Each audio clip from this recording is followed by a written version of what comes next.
Épître de Jude. Hey Jude, vous connaissez peut-être. Eh bien, dans cette lettre, certainement écrite par Jude, le frère de Jacques, donc le demi-frère de Jésus, on va retrouver des accents comparables à ceux de l'apôtre Pierre. Jude, en fait, est clairement en train de combattre une hérésie dans l'Église chrétienne, des gens, en fait, qui se comportent de façon inacceptable, tout en se disant certainement chrétiens. Alors Jude, la particularité de Jude, c'est qu'il va beaucoup faire appel à l'Ancien Testament.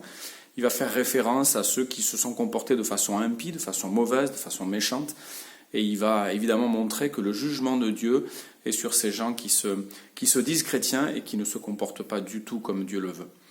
Alors Jude, à la fin de sa lettre, va montrer que les chrétiens, eux, sont appelés à vivre différemment, à faire preuve de compassion, de discernement, et puis à essayer de sauver ceux qui se comportent de façon impie, en essayant de les sauver sans se souiller en touchant leurs vêtements impies.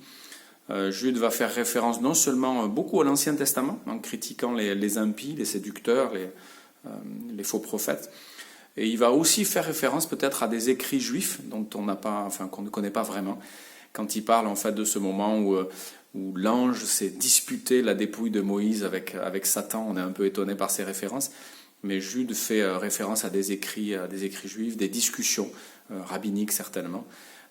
Voilà, donc une courte lettre qui veut lutter à nouveau contre l'hérésie, contre l'erreur qui peut se trouver dans l'Église et qui cette fois-ci concerne la vie éthique. On peut se dire chrétien et puis penser que la chair n'est pas importante et que notre comportement moral n'est pas important. Et on se trompe, en tout cas c'est ce que nous dit le demi-frère de Jésus. Bonne journée.